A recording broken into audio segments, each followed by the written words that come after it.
parti. C'est parti. Je devrais commencer les coachings comme ça maintenant. Qu'est-ce que je disais? Oui, donc effectivement, ce qu'il faut se rappeler, c'est que quand même, nous sortons de 4 années exceptionnelles où on a dépassé le million de transactions. Et pour de nombreux agents et agents immobiliers, les mandats rentraient tout seuls et les ventes se faisaient toutes seules. C'est vrai qu'on observe ça depuis à peu près 4 ans. Mais là, effectivement, au point, alors ça a commencé vraiment à changer, on va le voir, hein, au deuxième semestre 2022. Mais là, effectivement, il va falloir vraiment plus se battre. Je n'ai pas envie de dire vraiment travailler, parce que, évidemment, même si la rentrée de mandat et les ventes sont assez aisées, c'est quand même du travail. Mais il va falloir effectivement être assez pugnace pour c'est bon. pouvoir aller chercher du mandat. Désolé, je coupe le micro. Merci. Donc effectivement, il va falloir travailler plus dur. Ça, c'est un fait en 2023. Ça a déjà commencé en 2022. Ça, je pense que vous êtes tous d'accord. Mais il va falloir plus travailler parce que plus travailler ou travailler différemment, parce qu'on peut travailler beaucoup et mal, vous me direz. Mais effectivement, il va falloir travailler beaucoup plus de manière efficace pour pouvoir entrer du mandat, puisque 2023, les perspectives, alors il n'y a aucun effondrement prévu en 2023, mais effectivement, le tassement de manière générale du marché a déjà commencé à se faire sentir. On va voir pourquoi, on va détailler. Bien sûr, il y a des disparités selon les régions. Je connais des agents qui carburent, même si ce n'est pas la majorité, malheureusement. Mais il y aura quand même des ventes. On prévoit, alors c'est toujours de la spéculation, hein, en 2022, on a fait quand même plus d'1,1 million de transactions. On prévoirait 1 million, entre 900 000 et 1 million en 2023. Bon, donc on voit bien qu'il y a quand même une baisse des ventes, mais que ça resterait quand même une belle année. Après, moi, je me méfie toujours parce que, vous savez, la spéculation, il faut quand même s'en méfier. On s'en fout de savoir combien on va vendre à l'année. Ce qui compte, c'est ce qui se passe sur vos secteurs. C'est le local, vraiment. C'est ce qui compte pour vous, bien sûr. Parce que qu'il y ait 1,1 million de transactions, j'ai envie de dire, de manière générale, c'est intéressant. Mais vous, ce qui vous intéresse, c'est ce qui se passe sur votre secteur, bien entendu. Donc en 2023, malgré tout ce qu'on connaît comme crise économique, sanitaire, guerre, tout ce que vous voulez, pour l'instant, on n'a pas prévu, enfin, en tout cas, ceux qui spéculent n'ont pas prévu d'effondrement, et je suis de cet avis. Je suis de cet avis parce que, déjà, l'immobilier est une véritable passion française. En immobilier, on a vraiment cette culture d'être propriétaire pour X raisons. Ce qui fait que l'histoire le montre, puisque en 2008, quand il y a les crises de subprime,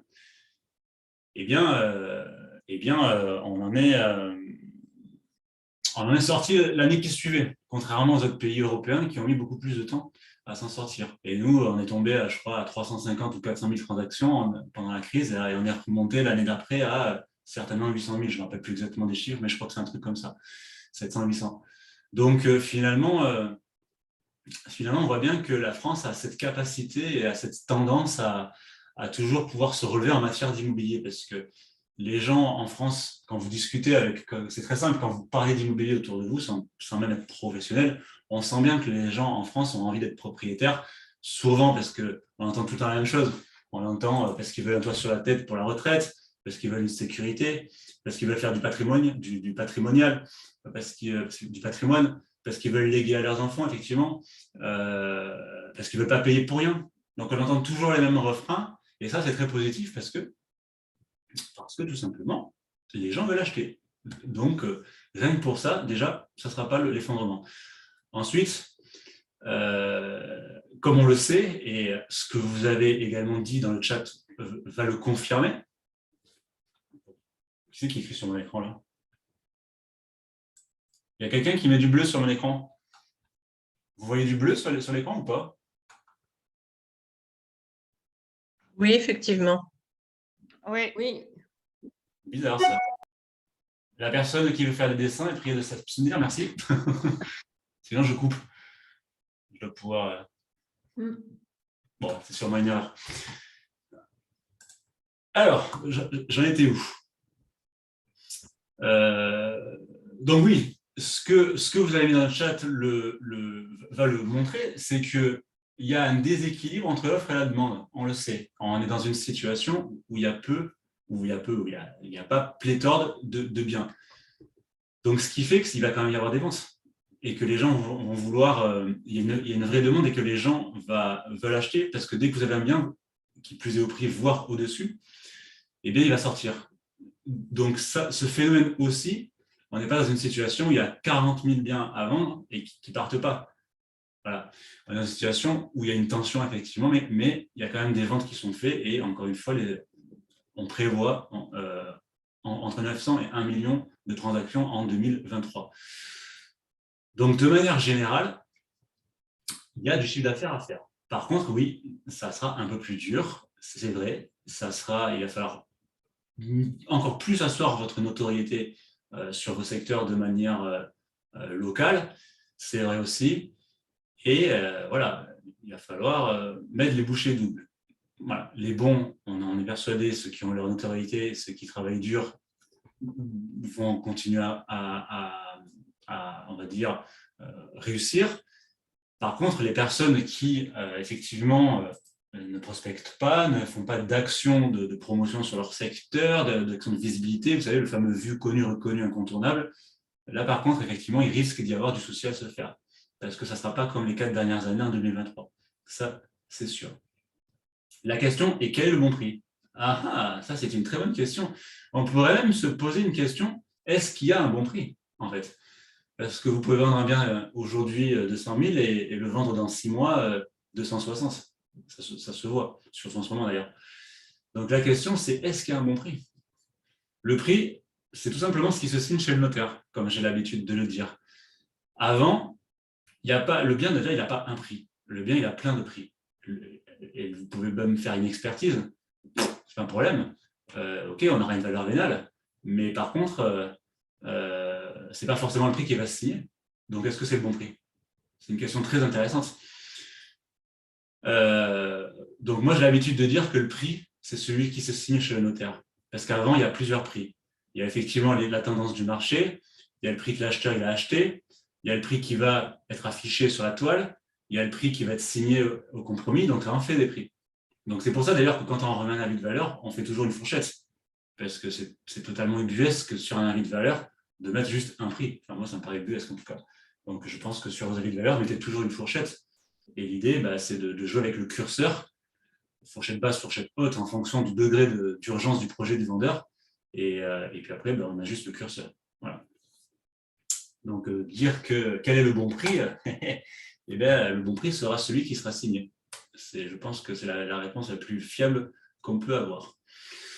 Alors, en 2022, quelle tendance, alors on va toujours rester dans la généralité, quelle tendance avez-vous ressenti en 2022 sur vos secteurs? À votre avis, qu'est-ce qui s'est passé en 2022 de manière générale en France?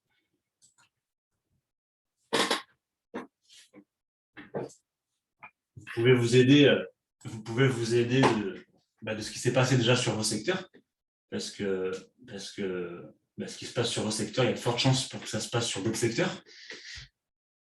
d'autres régions. Alors,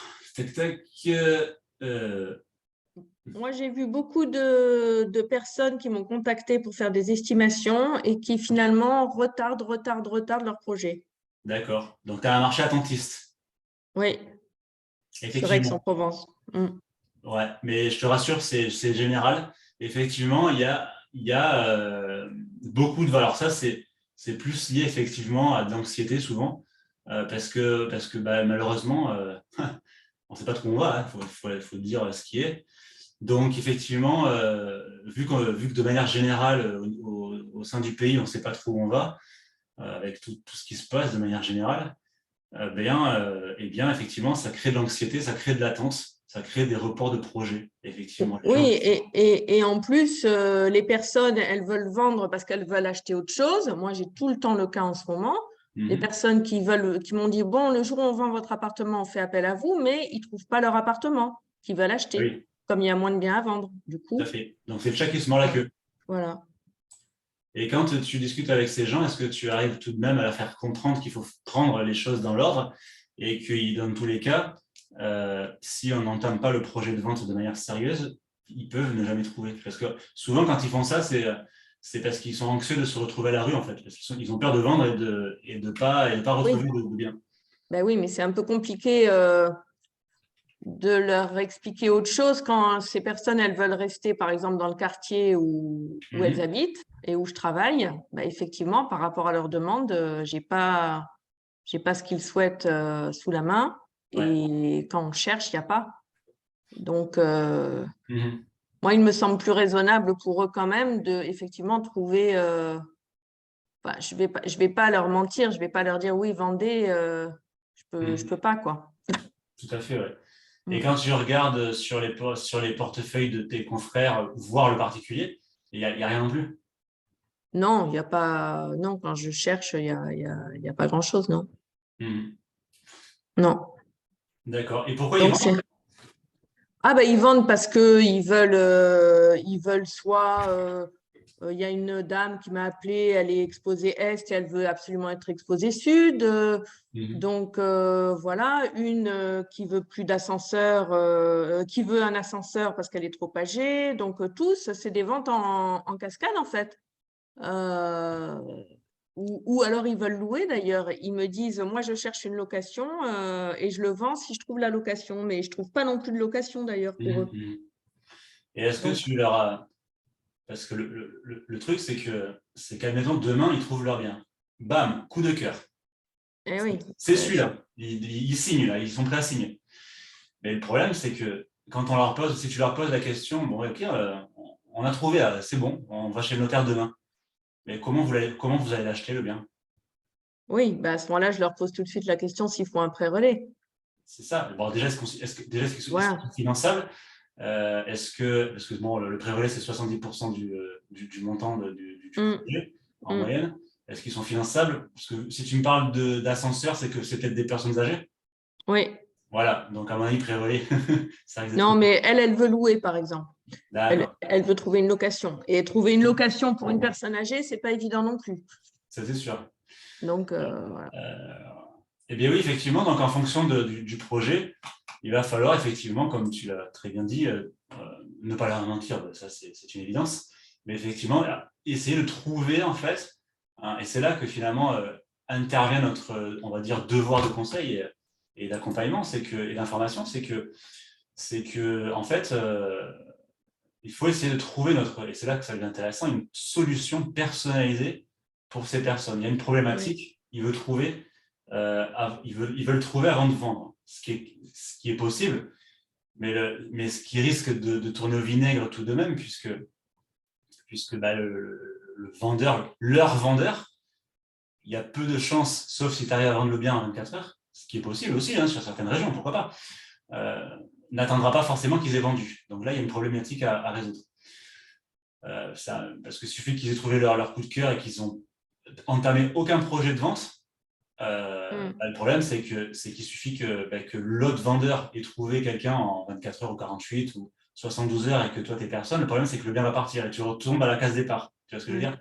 Oui, oui. Moi, je leur propose une vente longue aussi. Bah, c'est la Voilà. meilleure solution. J'allais éventuellement te proposer ça, Mm. effectivement, de leur faire comprendre que ce qui serait bien, c'est de tout de même commencer tranquillement les démarches, tout en, effectivement, en plus, tu sais que là, tu peux faire un aller-retour. Donc, c'est vrai que là, c'est super intéressant. Là. Tu peux à la fois faire Oui. la vente et le mandat de recherche, et Mm. tu peux la vendre dans la foulée. Donc, effectivement, le rentrer, le bien, effectivement, le travailler, commencer à le travailler, et quand tu as quelqu'un, effectivement, faire comprendre à l'acheteur que, effectivement, si vraiment tu n'as rien sous le coude, eh bien leur faire comprendre que ça risque de durer un peu plus de temps, peut-être arranger le compromis, si on doit signer un compromis. Donc, c'est une question de discussion. Mais dans tous les cas, il n'y a pas de solution parfaite face à cette situation, parce que ce n'est pas des mathématiques, c'est ça le problème.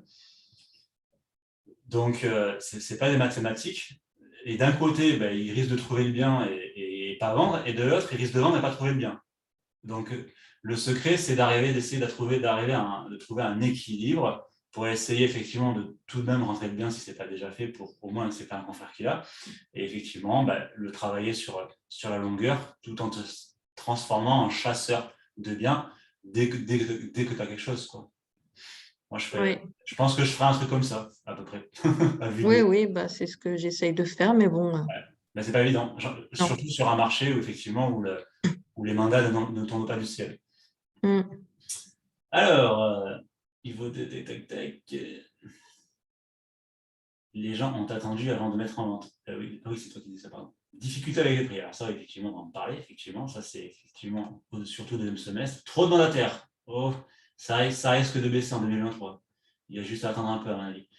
Baisse des prix de vente pour certains biens. Oui, effectivement, ça a commencé. Trop de mandataires, oui, qui dilue le marché. Demande forte et peu de biens, mais des ventes même à des prix hauts pour certains biens. Et oui, ça c'est la fameuse loi de l'offre et la demande. Hein. S'il n'y a pas beaucoup de biens et des acheteurs, ben, ça fait monter les prix. Trop de mandataires, d'accord.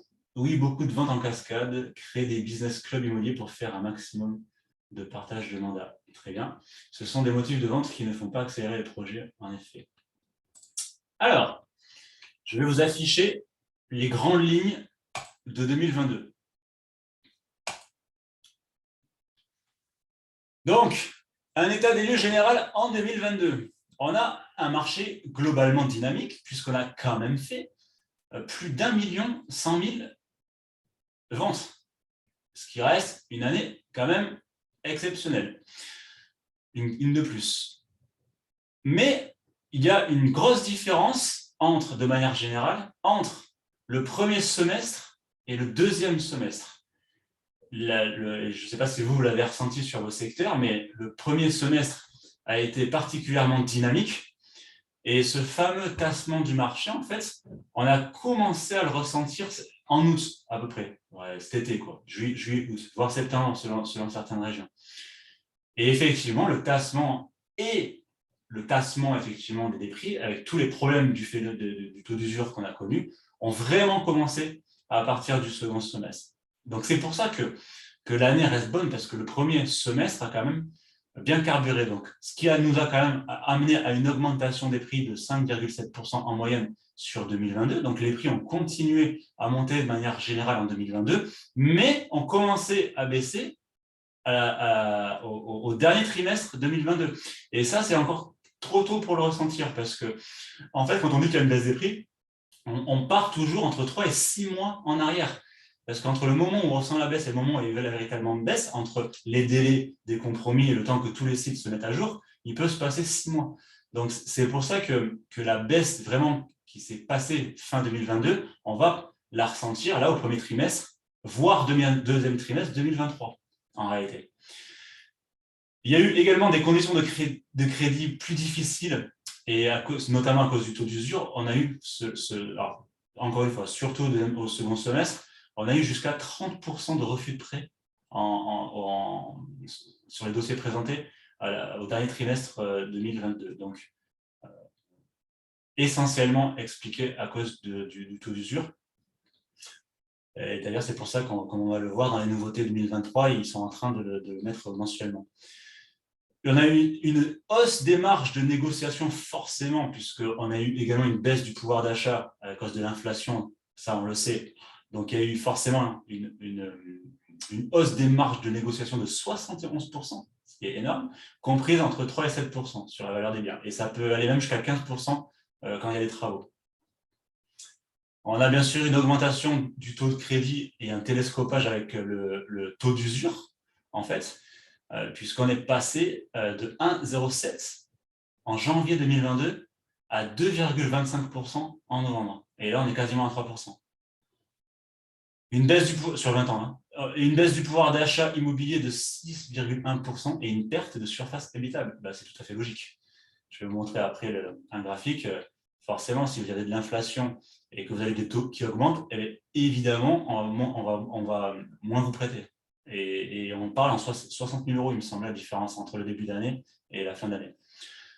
Et enfin, bien sûr, comme on est tous d'accord pour le dire, un ralentissement significatif des ventes au deuxième semestre 2022, qui risque de se poursuivre. Alors, au niveau du graphique, on le voit ici, depuis 2021, donc 2021, 1%, fin 2023, alors il prévoit 4% sur 20 ans, hein. Trimestre 1, 3%. Donc, on voit que quand on pouvait emprunter 300 000 euros en 2021, on voit que pour les mêmes conditions, en fait, on ne peut plus qu'augmenter 248 000 euros en moyenne au premier trimestre 2023. Donc, on voit vraiment la baisse du pouvoir d'achat, elle est assez flagrante. Tu les sors d'où ces données?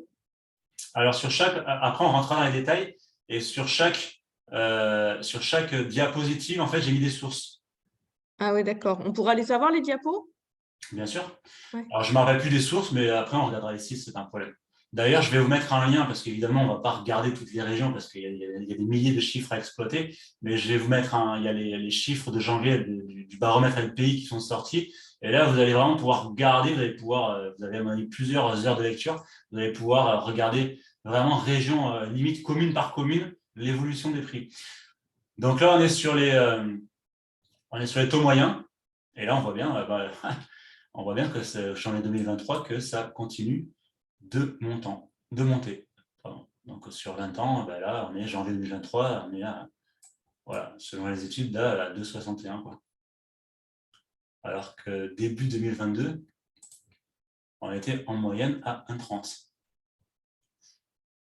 Et ça continue à monter, je vous le dis tout de suite. Donc quand on a cette montée, plus le phénomène du taux d'usure qui n'a pas suivi ce taux d'usure qui n'a pas suivi cette montée des taux, forcément, il y a plein de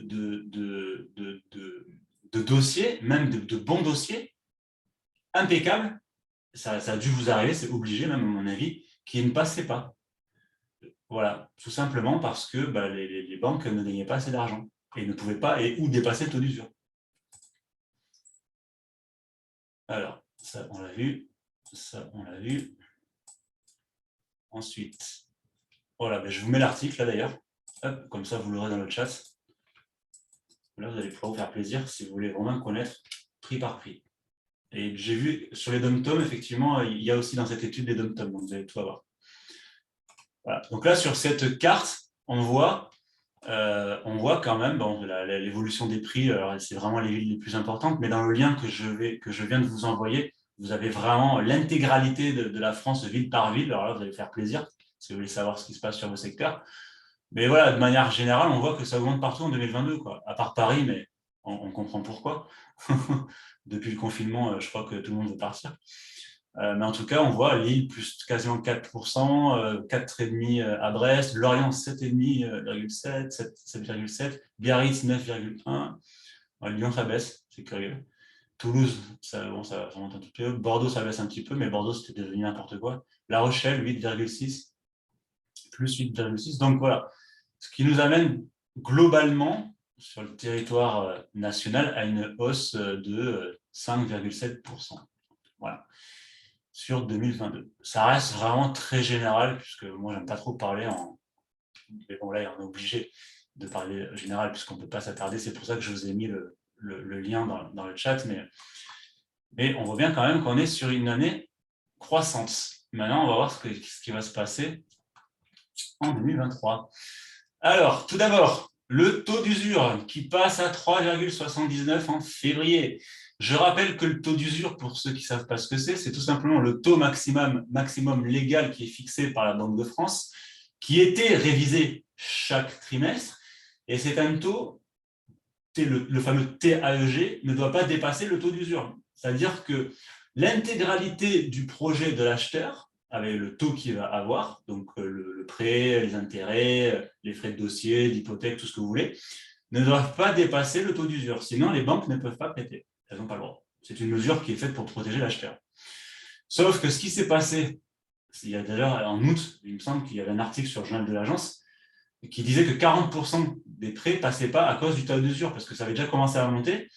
Et le problème, c'est qu'avec l'inflation, qu'on connaît tous, eh bien, les taux immobiliers ont augmenté de manière significative, mais le taux d'usure n'a pas suivi. Ce qui fait, c'est que le problème, c'est que quand les banques devaient faire leur marge, eh bien, elles dépassaient le fameux taux d'usure, ce qui fait qu'elles n'avaient pas le droit de prêter. Donc c'est pour ça qu'il y avait plein de refus de prêt et des dossiers de fous qui ne passaient pas, ben parce qu'en fait, les banques n'étaient pas rentables ou elles dépassaient leur taux. Donc c'est pour ça qu'il y a eu beaucoup de refus de prêt.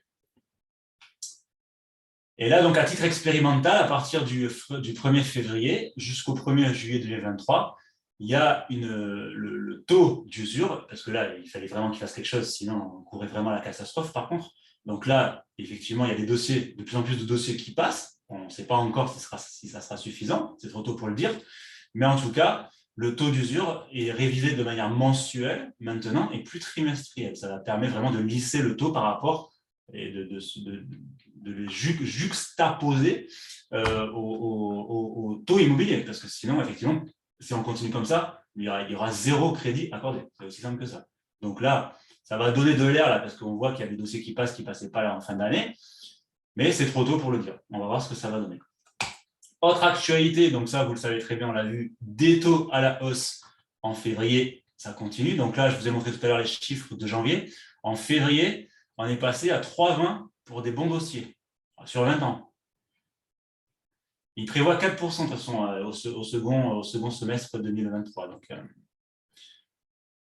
qu'est-ce que j'ai mis là? Si les barèmes avaient subi une forte remontée des taux de crédit immobilier en janvier, la hausse des taux se poursuit en février et la révision mensuelle du taux d'usure devrait continuer à accélérer cette hausse. Et oui, forcément, puisque vu que le taux d'usure augmente et donne plus de souplesse aux banques, ben les banques vont forcément remonter à leur taux également. Les deux sont étroitement liés. Est-ce que vous avez des questions jusqu'à présent?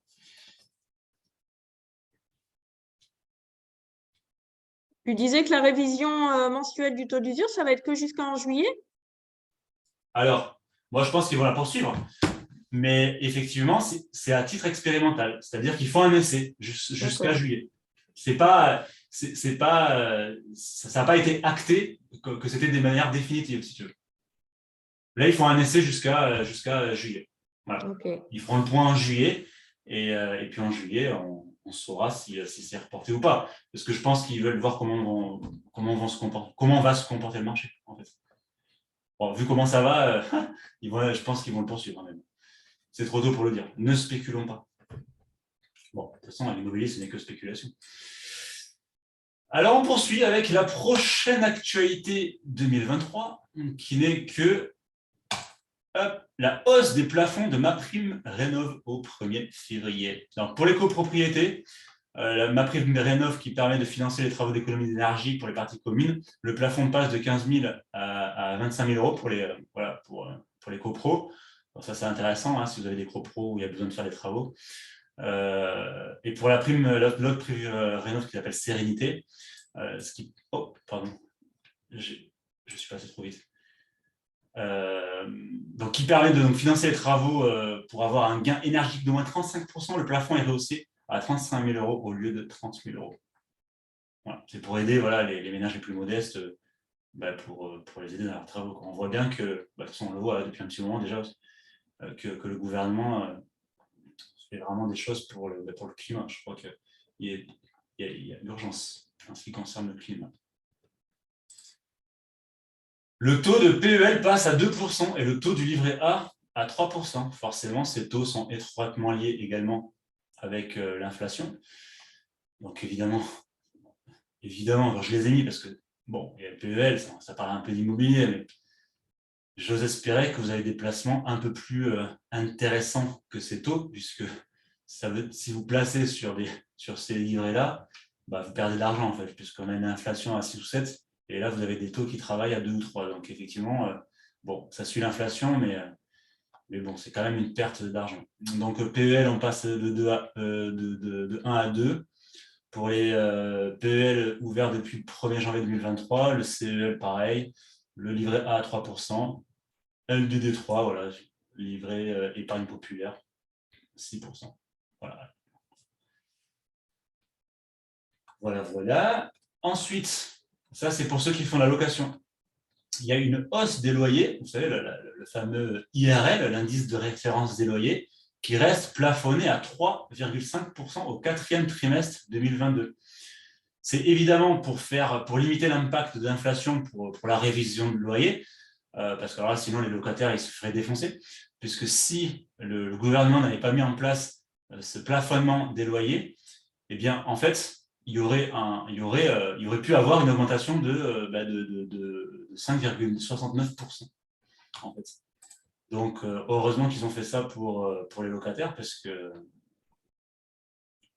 moi, ça permet c'est un bouclier qui permet quand même d'éviter, parce que 5% selon un loyer, ça peut faire mal, quoi. Quand on rajoute ça, plus tout ce qui est inflation liée au pouvoir d'achat, alimentaire, essence, tout ça, déjà qu'il y en a beaucoup, à mon avis, qui tirent la langue, malheureusement, eh bien, ça ne va pas les arranger. Alors, toujours sur le climat, donc on a une baisse des prix des passoires thermiques situées suite à l'interdiction progressive de les louer. Donc ça, bon, comme dit le dicton, le malheur des uns fait le bonheur des autres. Ça, c'est, entre guillemets, votre potentiel bonheur, parce que depuis la loi climat et résilience de 2021, donc, qui vont contraindre vraiment les passoires énergétiques à faire les travaux, donc les logements avec un DPE en classe F ou G. Donc, depuis le 25 août 2022, il y a une interdiction d'augmenter les loyers pour les logements classés F ou G. Donc, ça concerne quand même 20% du parc locatif privé et 10% du parc de logements sociaux. Donc, ça représente beaucoup de logements sur la France. Depuis le 1er janvier 2023, il y a une interdiction de mise en location ou de renouvellement de bail pour un logement classé G+. Donc, ça correspond à des biens qui consomment 450 kWh par mètre carré. Et d'ici 2025, ces mesures seront étendues à d'autres biens moins énergivores. Donc, progressivement, ça va passer sur les E, même les D. Je crois que les D, c'est prévu à 2030. Donc, ça, c'est très positif, parce que, bon, outre pour le climat, mais pour nous aussi, puisqu'il y a beaucoup de bailleurs et de vendeurs qui ne vont pas avoir les moyens de faire ces travaux ou qui ne vont pas vouloir les faire, tout simplement. Donc, qu'est-ce qu'ils vont faire? Ils vont vendre. Donc, vous allez avoir, à mon avis, à partir d'avril, mai, juin, pas mal de biens à rénover. Il y aura des affaires à faire, à mon avis, pour les investisseurs, parce qu'il y aura pas mal de biens à rénover qui vont arriver sur le parc. Donc, des moyens de vente à faire. Quelles sont les sanctions? Eh bien, les sanctions, donc c'est interdit de mettre en location. Il y a aussi l'audit énergétique, comme on va le voir. Mais les sanctions, si on le fait quand même, ça, j'en sais rien. Je t'avoue que je n'ai pas creusé les recherches jusqu'à là. Mais ce qui est une bonne question, et on va le voir dans un coaching que Christophe Alibert va faire fin février, parce que fin février, on va faire un coaching spécial audit énergétique DPE, qui va durer 1h30, où là, on va parler que de ça. Donc, mais c'est pas, là, il faut vraiment un spécialiste qui fait du DPE tous les jours, et rien de tel que Christophe Alibert, qui est le responsable technique d'Active Expertise, pour en parler. Il en parlera mieux que moi. Ma prime rénove en copropriété de 25K est au bénéfice de la copro ou chaque logement. C'est pour la copro, c'est pour le syndicat des copropriétaires. C'est pour les parties communes. Ensuite, alors, petite info, je l'ai mise quand même, puisque vous pourriez y mettre, vous pourriez être confronté, c'est qu'il y a la mise en place du carnet d'information du logement. Voilà, c'est toujours la loi climat et résilience qui l'a mise en place. Depuis le 1er janvier, il y a un carnet d'information du logement qui est devenu obligatoire. C'est le décret du 27 décembre dernier, précisant ses modalités d'application. Donc, je vous renvoie vers ce décret-là. Donc, alors, ce n'est pas pour tous les biens, je vous mets à l'aise. Ce carnet doit désormais être établi par le propriétaire lors de la construction d'un logement ou à l'occasion de la réalisation de travaux de rénovation d'un logement existant ayant une incidence significative sur sa performance énergétique. Voilà. C'est une information de plus qui doit être soumise à l'acheteur. Et là, vous avez deux sources dessous, Légifrance et anil.org, pour aller vraiment savoir le contenu, tout ça. Mais ce n'est pas à vous de le faire, je vous mets à l'aise. Mais c'est bien de le savoir, pour conseiller vos vendeurs si vous êtes dans ce cas-là. Alors, pour les investisseurs, la réduction de l'avantage Pinel est mise en place, les réductions fiscales baissent, mais il y a quand même, pour certains biens, la mise en place du Pinel Plus. Donc ça a été prévu par la loi de finances de 2021, et suite donc, du coup, à son décret du 17 mars 2022. Donc voilà les nouvelles conditions du dispositif Pinel. Donc en gros, on passe donc pour les biens qui sont loués depuis plus de 6 ans, on passe de 12 à 9, de 18 à 12 et de 21 à 14% d'avantage fiscal. Ça, c'est pour pardon, excusez-moi, j'étais sur 2024. Là. Donc 2023, on passe à 10,5, ce sera pour louer 6 ans, 15 pour les locations de 9 ans et 17,2 pour 12 ans. Et après, ça rebaisse en 2024. Mais pour certains biens, on garde les mêmes taux, donc le fameux Pinel Plus, mais ils devront respecter certaines conditions telles que certains quartiers prioritaires, les logements respectant de nouveaux critères de construction rigoureux. Donc, on est encore sur l'environnement. Donc, il faudra des biens vraiment qui respectent certainement RE 2020, etc. Donc là, c'est pareil. Je vous renvoie vers la source si vous voulez vraiment connaître les détails. C'est tout simplement le site du gouvernement économie.gouv, Pinel investissement locatif. Je vous enverrai le PDF si vous le voulez après pour aller chercher les sources. Et là, vous aurez vraiment les détails. Mais les détails, ça fait 4 pages à 4. Donc là, on voit bien, on fait vraiment les généralités. Puis après, si vous voulez creuser sur les sujets, je vous mettrai avant la fin du coaching le PowerPoint et dedans, vous aurez toutes les sources. Info que j'ai reçue à me confirmer STP. Pour améliorer le classement énergétique de logements à louer, actuellement Angers égale maître du chauffage mobile, et ce sera considéré comme DPE non obligatoire. Alors, ça c'est une question que je te conseille de poser à Christophe quand on fera, on ne connaît pas encore la date, on va la savoir rapidement, fin février, parce qu'il me semble que depuis le nouveau DPE qui a eu lieu l'année dernière, il n'y a plus de biens non soumis au DPE. Parce qu'avant, ce qu'il faisait, il faisait des DPE sur facture pour la plupart. Et effectivement, quand il y avait un bien qui n'avait pas de chauffage, il mettait non soumis au DPE, puisqu'il n'y avait pas de facture, puisqu'il n'y avait pas de chauffage. Mais là, ça a changé. Les façons de faire le DPE ont changé, ils ne tiennent plus compte des factures. Donc, c'est pour ça qu'ils ont changé le DPE d'ailleurs. Voilà, ça va faire partie des raisons, effectivement. Ouais. Donc, je ne pense pas que la magouille marche pour simplifier la situation. Mais ça, encore une fois, pour être sûr. Ouais, en fait, c'est mon diagnostiqueur. C'est mon diagnostiqueur en fait, pour un studio. Un studio, il y a un radiant au mur. C'est pas isolé, mais il y a 5 mitoyennetés. Il y a juste la phase où il y a les fenêtres qui sont mitoyennetés en fait. C'est un logement qui n'a même pas besoin d'être chauffé, tellement c'est bien isolé par les bâtis, mais le logiciel de l'État, en fait, plombe la note, ça tombe en G. Et le diagnostiqueur a préconisé de faire de retirer le radiateur actuel, d'en mettre un mobile, et dans son logiciel, quand il rentre le radiateur mobile, ça tombe en E.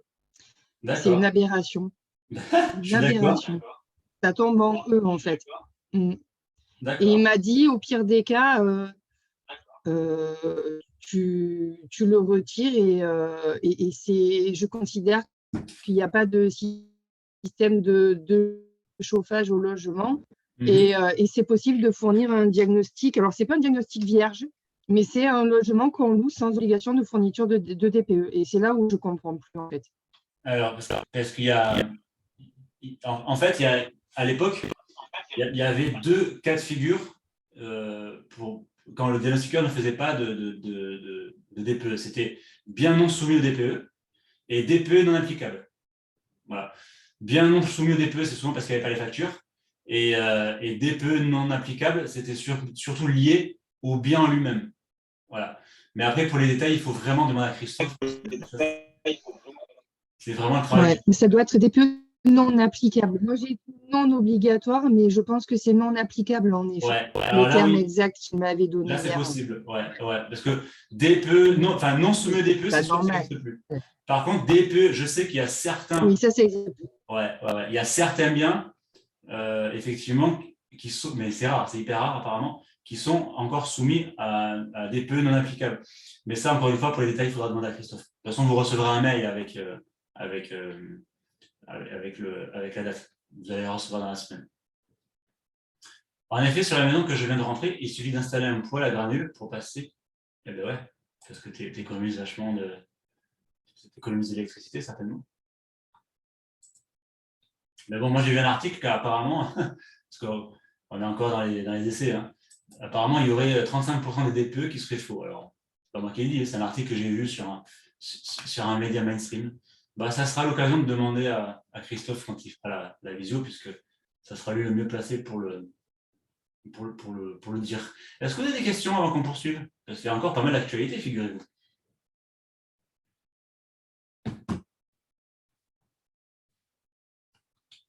Alors, on continue.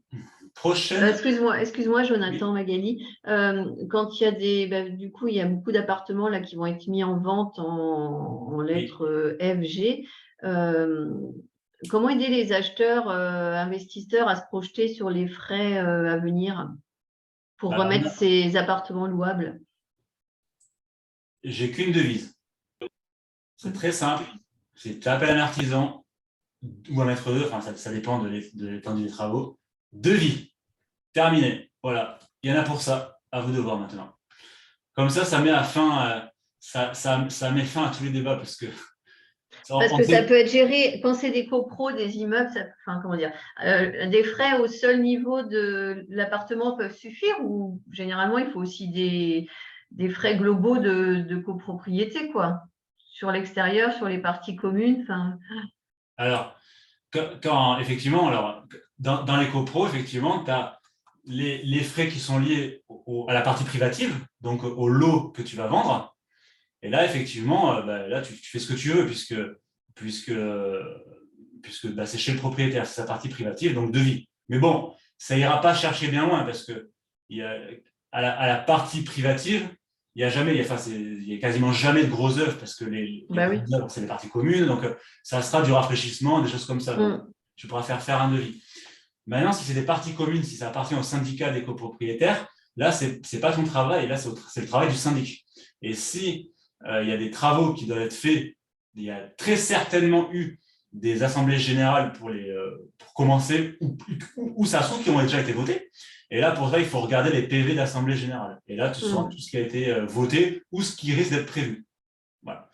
Et s'il n'y a rien sur les PV d'assemblée générale, eh bien, c'est qu'il n'y a rien de prévu. C'est aussi simple que ça. Toi, tu te fies juste au PV d'assemblée générale. Et là, tu sauras tout. Parce qu'il n'y a pas d'obligation pour les copros de remettre les logements aux normes.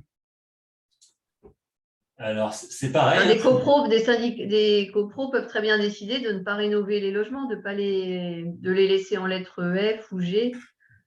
Eh bien, si c'est la partie privative, ça, c'est à la charge du propriétaire.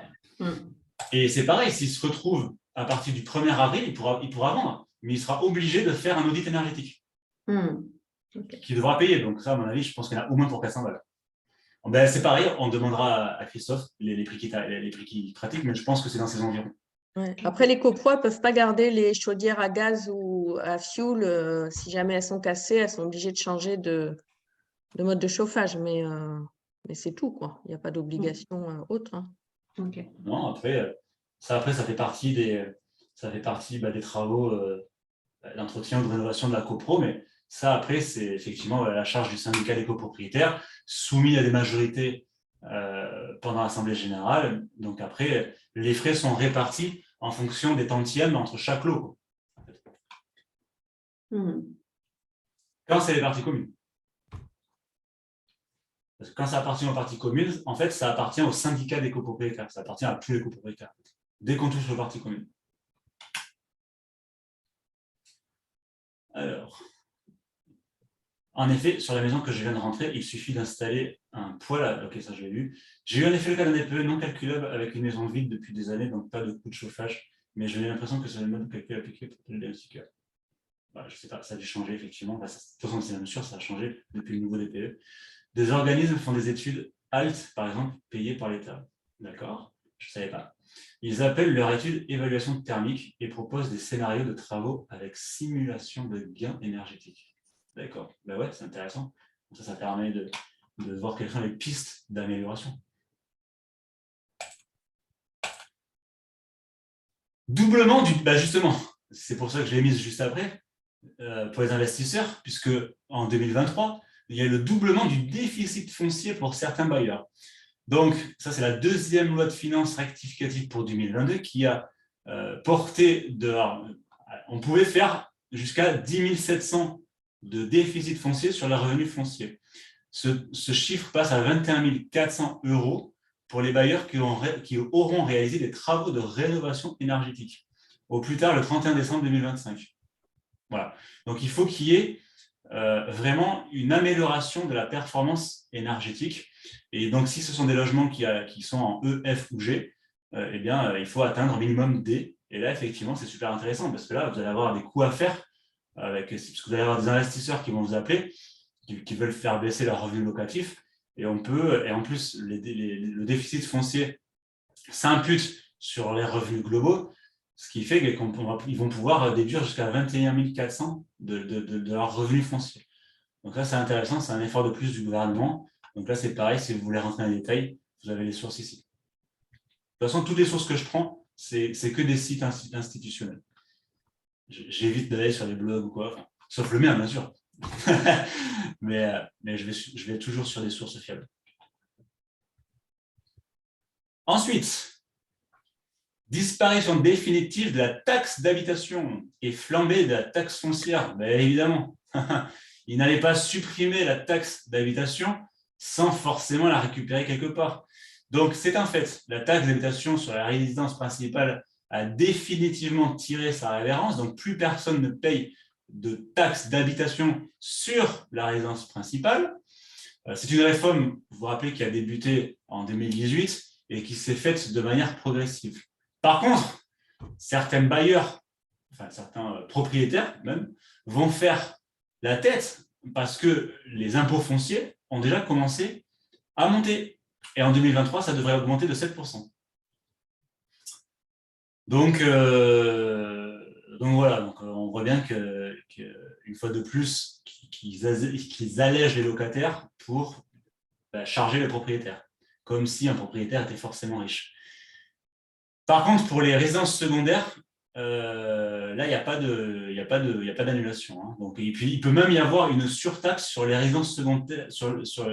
Les communes peuvent faire appliquer une surtaxe sur les logements vacants et sur les résidences secondaires, selon les communes. Donc là, c'est pareil. www.service public, si vous voulez les détails. Donc voilà, on a une disparition de la taxe. Voilà, ce qu'il faut retenir, c'est qu'il y a quand même une disparition de la taxe d'habitation sur toutes les résidences principales, mais que si vous êtes propriétaire, vous allez douiller, vous allez prendre 7%. Alors, je sais qu'il y a moi-même, je l'ai vu en 2022, j'ai payé plus cher, mais ça va encore augmenter de 7% en moyenne pour 2023. Je suis désolé pour les bailleurs et les propriétaires. Allez, toujours dans l'écologie, des contraintes de plus en plus fortes pour les logements avec un mauvais DPE.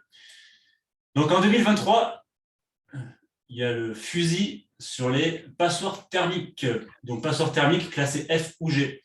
Donc à partir du 1er avril 2023, c'est pour ça d'ailleurs qu'on va faire un coaching avec Christophe à la fin février. Comme ça, vous serez prêts pour avril, alors février ou mars, mais rapidement en tout cas. Mais effectivement, pour la vente d'un bien classé F ou G, audit énergétique obligatoire. Donc 400 balles, hein, je pense, au moins, si ce n'est pas 500 même. Interdiction de louer un logement avec un mauvais résultat au diagnostic de performance énergétique. Alors ça c'est déjà en vigueur, c'est depuis janvier. Donc pour les logements classés G. Voilà. Donc ceux qui dépassent 450 kWh par an. Donc, je vous remets la petite phrase quand même. Ils vont vendre. Il y en a plein qui vont vendre. Donc, soyez à l'affût. Si vous voyez des baraques pourries quand vous prospectez, mettez des flyers. Entre guillemets, je caricature un peu. Taxes d'habitation pour les résidences secondaires. Alors, eh bien, les taxes d'habitation, il n'y a pas d'annulation pour les taxes sur les résidences secondaires. C'est que pour les résidences principales. Et surtaxe pour les logements vacants. Voilà. Mais là, c'est pareil, il faut que ça soit vacant pendant un certain temps, etc. etc. Je crois que c'est 8 mois. 8 mois de logement vacant égale surtaxe. Enfin, la commune peut avoir voté une surtaxe. Voilà. Là, c'est pareil, il faut regarder. Ça, il faut le savoir. Si vous voulez savoir si c'est fait sur votre commune, il faut aller voir la mairie, quoi. Ou la CDC, la communauté des communes. L'interdiction de louer des logements classés G s'applique pour les nouveaux baux uniquement ou cela s'applique aussi pour les baux en cours? Alors, pour les nouveaux baux ou pour les renouvellements? Enfin, pour les relocations, je veux dire.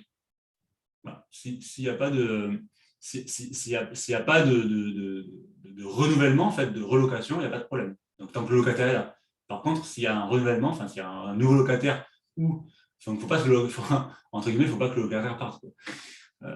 Mais oui, pour une nouvelle mise en location, c'est comme s'il y avait une location, du coup, là, il y a sanction. Voilà. Et tant que le locataire est en place, il n'y a rien. Par contre, depuis, ça je ne l'ai pas mis, c'est vrai, mais il me semble, on demandera à Christophe, mais dans les zones tendues, ça c'est depuis l'année dernière, pour les passoires énergétiques, depuis l'année dernière, dans les zones tendues, les propriétaires bailleurs ne peuvent plus augmenter leur loyer. Mais ça, c'est déjà depuis l'année dernière. Hein. Je crois que c'est depuis... je ne sais même pas si c'était pas il y a 2 ans même. Non, je crois que c'était 2020, début 2022, il me semble. Jonathan, concernant donc les propriétaires qui voudraient vendre afin de ne pas engager les travaux, pour le moment, je trouve que c'est un peu illusoire parce que ça veut dire qu'ils vendent à un prix bas et dans la région où je suis, il est hors de question pour le moment de brader, c'est leur mot, de brader leur logement. Donc en fait, ils voudraient le vendre mais quasiment au même prix. Donc ils ne vendent pas. Enfin, ça ne s'achète pas. C'est trop tôt. C'est encore trop tôt parce que l'audit n'est pas sorti.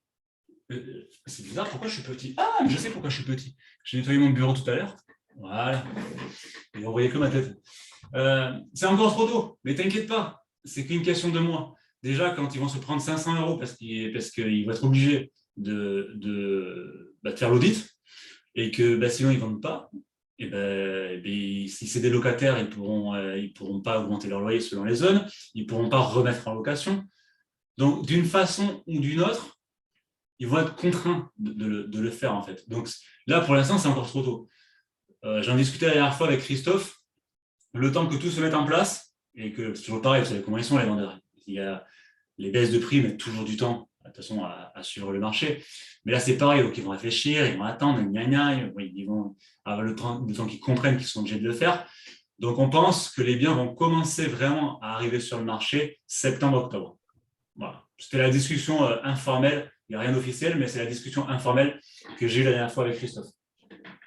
Donc, il faut encore attendre un petit peu, mais c'est inévitable, ça va arriver. Okay, l'interdiction de louer des logements classés G s'applique pour les nouveaux... j'ai déjà lu ça.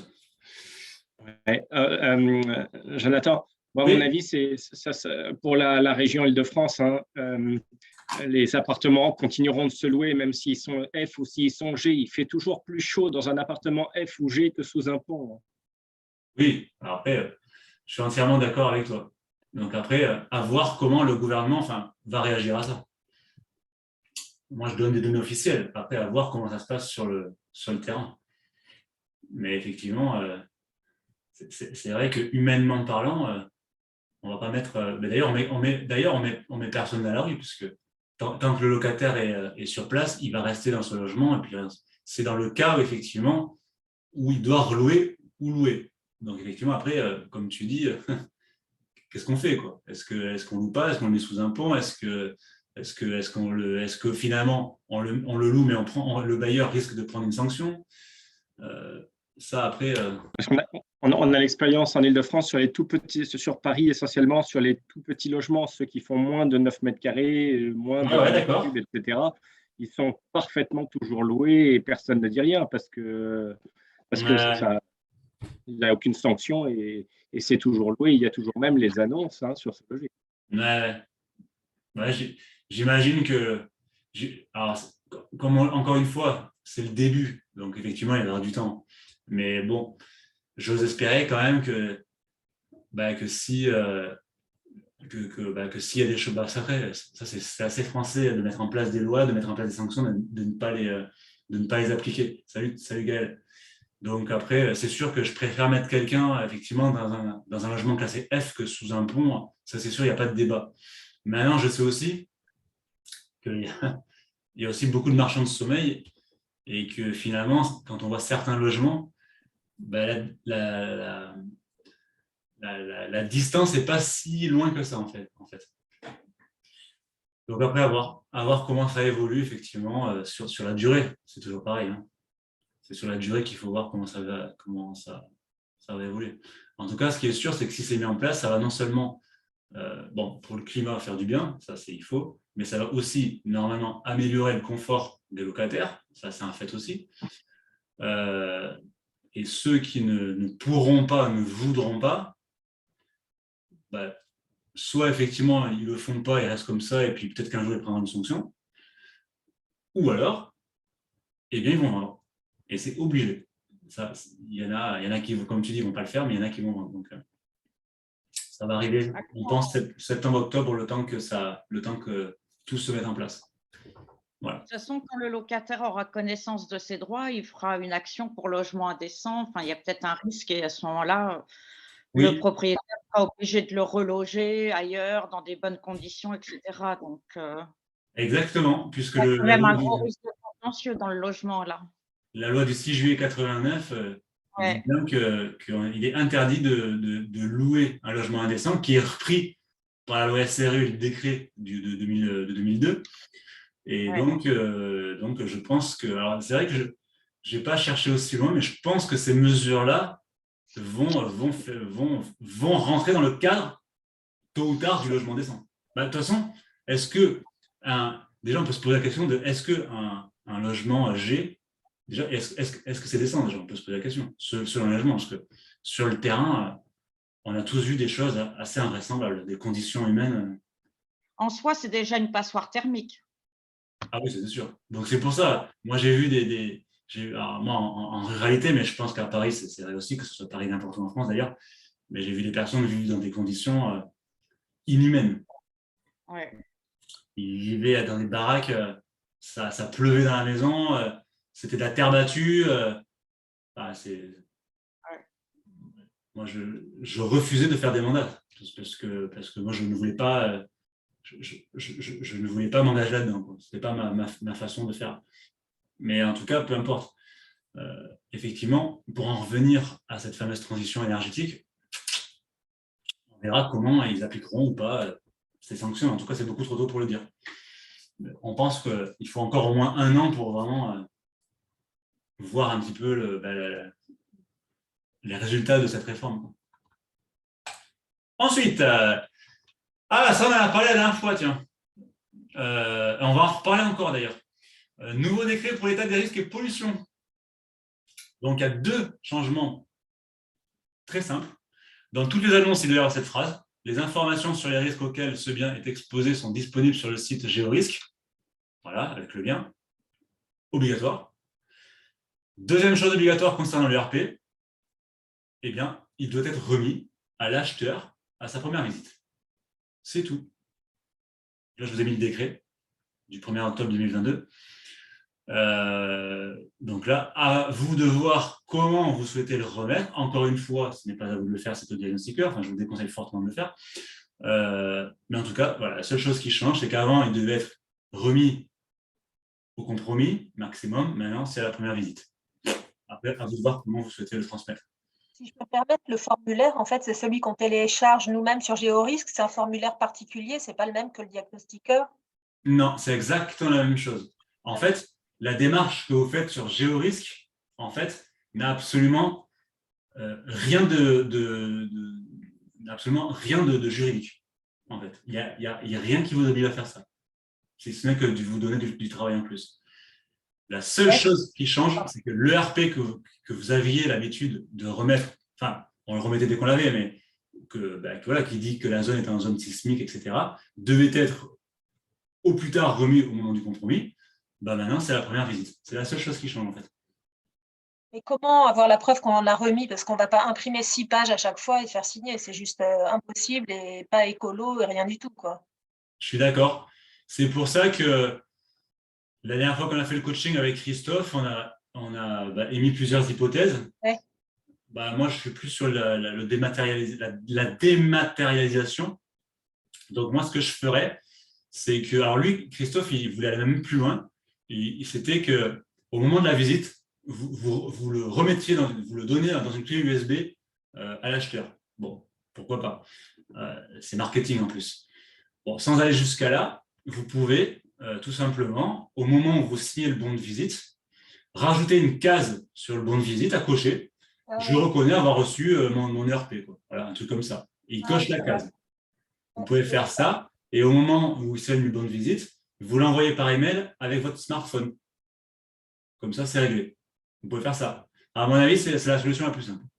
Vous l'envoyez par email, il coche la case sur le bon de visite, terminé. De toute façon, même si vous l'envoyez par email, bon, la case, c'est encore mieux. Comme ça, au moins, il le reconnaît lui-même. Mais le fait d'envoyer un email, c'est une traçabilité. Donc ça passe. Bon, je pense que c'est la solution la plus simple parce qu'effectivement, il est hors de question d'imprimer 6 pages à chaque fois parce que déjà, ça fait 1 heure que je vous parle d'écologie et là, il va falloir imprimer 200 pages par semaine. Donc là, il y a quelque chose qui ne va pas. Donc effectivement, je pense que par email, c'est la façon la plus simple. J'ai vu une étude que imprimer une feuille était moins polluant qu'envoyer un email. C'est une petite parenthèse. Tiens, il y a des questions dans le chat. Je ne comprends pas cette phrase. Les clients n'ont pas l'adresse sur l'annonce et ne peuvent pas consulter ce site. Oui. Alors ça, je crois que tu fais référence au portail immobilier où en fait, souvent, ce qu'on voit, c'est qu'il y a la phrase, mais il n'y a pas le lien. Tout simplement parce que les portails Se Loger, Logique Immo, enfin tous les portails font exprès de supprimer tous les liens des annonces pour que les personnes restent le plus longtemps possible sur leur site. Voilà. Ce n'est pas ce qui nous a été expliqué. Ah, j'en suis désolé. Pourtant, ce dont là je viens de vous expliquer, c'est sûr, c'est ça. Et là, vous avez le décret ici.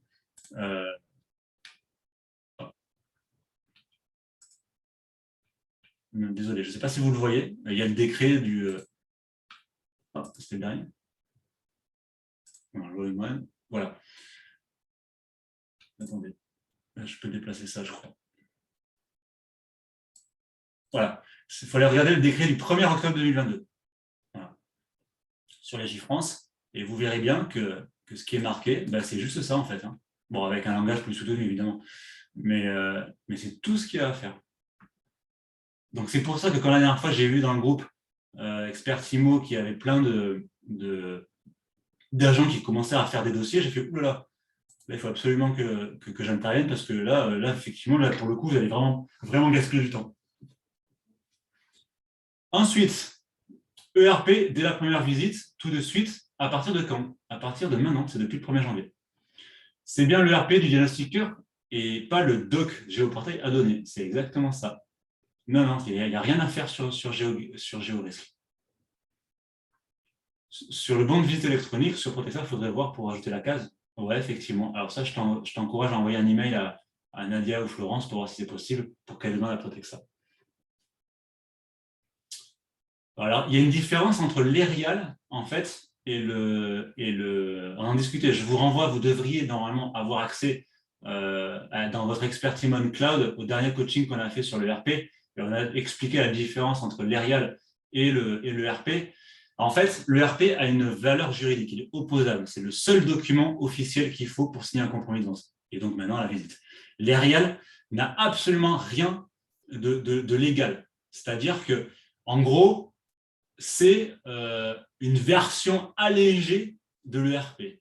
Voilà. En gros, c'est une roue de secours. Voilà. C'est que vraiment, vous avez une visite, vous n'avez pas le RP, parce qu'évidemment, le vendeur ne l'a pas fait, il y a un sticker, vous donnez un ERIAL. Mais franchement, ne le faites pas parce que ça ne sert à rien, parce qu'il n'y a pas de valeur juridique. Donc, vous n'avez pas remis l'ERP. Et le seul document valable dans le décret, c'est l'ERP. Donc, ne perdez pas du temps sur le géorisque parce que franchement, vous allez vraiment perdre votre temps. Mais alors, un envoi par mail, ça reste valable ou pas? Un envoi par mail, c'est valable parce que tu prouves quand même que tu l'as envoyé par email. D'accord, bon. Mais si tu veux encore plus te couvrir, eh bien, tu rajoutes la case sur le bon de visite. Oui, d'accord. Comme ça, là, non seulement tu as envoyé le mail, mais en plus, il a acquiescé, tu vois, il a accusé réception. D'accord. Voilà. Ok. Excuse-moi, Jonathan, mais la nouvelle formule obligatoire sur les annonces, elle est automatiquement intégrée à notre annonce ou il faut qu'on la rentre manuellement? Alors ça, c'est une bonne question. J'en sais rien. Il faudrait demander à Nadia. Je crois que c'est à vous de le mettre. Ce serait bien si c'était automatique. Ouais, mais je crois que c'est à vous de le mettre. Il faut faire un copier-coller. Il me semble qu'on a reçu un mail de Se Loger qui dit qu'il l'intègre à nos annonces automatiquement. Mais c'est Se Loger. Alors, les autres, je ne sais pas. Ah oui, mais merci. Ouais. Là, je vous avoue que je ne sais pas. Mais oui, c'est sûr que si ça pouvait être automatisé, mais ils vont y venir, je pense. Ils vont y venir. Comme là, c'est le début, c'est toujours pareil. J'ai fait un condensé de l'ERP dans un PDF sans l'adresse du bien et l'intègre en photo dans l'annonce Hector. C'est pas mieux que cette phrase. Le problème, c'est que ça ne respecte pas le décret. Ça ne met pas la phrase qu'ils veulent avec le lien. Donc, s'il y avait un contrôle ou quoi, je ne sais pas ce que dirait le juge, quoi. Enfin, le contrôleur de la répression des fraudes, par exemple. Si l'ERP du DIAG n'a pas été fait, car réalisé avant 2023. Si l'ERP du DIAG n'a pas été fait, car réalisé, en fait, s'il a fait en 2022, il n'y a pas de problème. Il faut qu'il ait moins de 6 mois, parce que la durée de validité d'un ERP, c'est 6 mois. Donc, il n'y a pas de problème, tant qu'il a, même s'il a été fait en 2022 et qu'il a moins de 6 mois, il est toujours valable.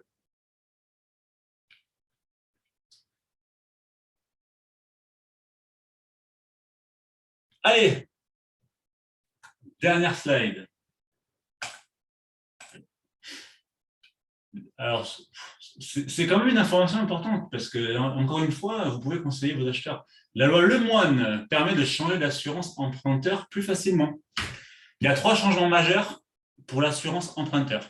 1, la possibilité de résilier à tout moment pour une autre assurance. Dans les mêmes conditions, bien entendu.